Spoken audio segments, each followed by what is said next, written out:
ကဘာပေါ်မှာကြိုက်ထီယိုစေဒီကဲ့သို့တဘာဝကိုလွန်ဆန်နေတဲ့ကြောက်တုံးများရှိတယ်ဆိုတာသင်သိပါသလားနံပါတ်1 Krishna's Butterball India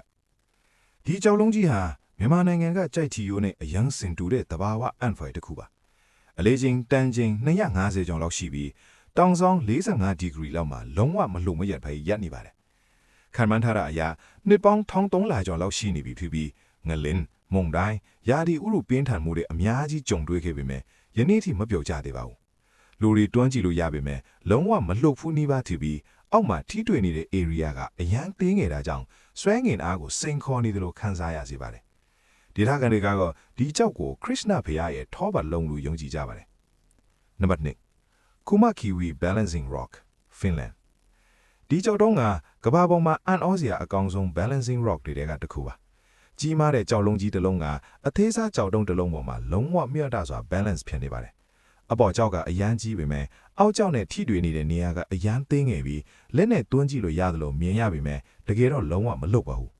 ဒီကြောက်ဟာနောက်ဆုံးရေခဲခေတ်ကရေခဲမြစ်လှုပ်ရှားမှုကြောင့်ဖြစ်ပေါ်လာခဲ့တာဖြစ်ပြီးနှစ်ပေါင်းထောင်ကြီးကြောင်တည်ရှိနေခဲ့ပါတယ်တက်တော်အတွင်းမှာတိတ်ဆိတ်စွာရှိနေတဲ့အတွက်ပိုပြီးစမ်းကြဲတဲ့ခံစားချက်ပေးနိုင်ပါတယ်နံပါတ်3 Balanced Rock American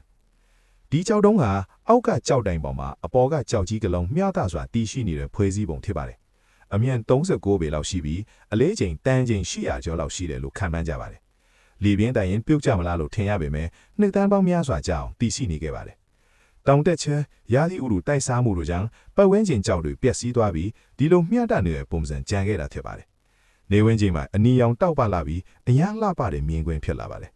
။နံပါတ်4 Kjærbuden Norway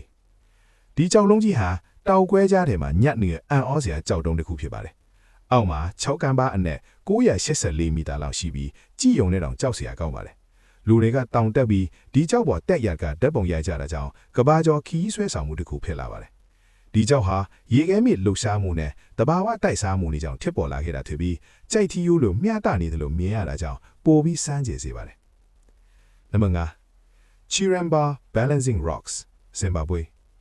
ဒီနေရာမှာတော့ကြောက်လုံးကြီးတွေအပေါ်မျှတစွာတည်ရှိနေပြီးအထူးသဖြင့် mother and child လို့ခေါ်တဲ့ပုံစံကအရန်နာမည်ကြီးပါတယ်မိကျင်တဲ့ကလေးလိုပုံရိပ်ဖြစ်နေတဲ့အတွက်လူတွေကိုစိတ်ဝင်စားစေပါတယ်ဒီကြောက်ဖွဲ့စည်းပုံဟာရှေးခေတ်တဘာဝတိုက်စားမှုတွေကြောင့်ဖြစ်ပေါ်လာခဲ့တာဖြစ်ပြီးနှစ်ပေါင်းထောင်ကြီးကြာအောင်တည်ရှိနေခဲ့ပါတယ်ဇင်ဘာဘွေနိုင်ငံရဲ့ငွေစစ်ကူပေါ်မှာတောင်ပါဝေခဲ့တဲ့အထိအရေးပါတဲ့တဘာဝအမှတ်တရတစ်ခုဖြစ်ပါတယ်ကျွန်တော် channel ထဲမှာလည်းစိတ်ဝင်စားဖို့ကောင်းတဲ့ဗီဒီယိုတွေအများကြီးရှိပါတယ်မိတ်ဆွေများဗဟုသုတရရှိမဲ့အကြောင်းအရာများကိုနေ့တိုင်းတင်ဆက်ပေးသွားမှာဖြစ်ပါတယ်ကြည့်ရှုမှုအတွက်လည်းကျေးဇူးတင်ပါတယ်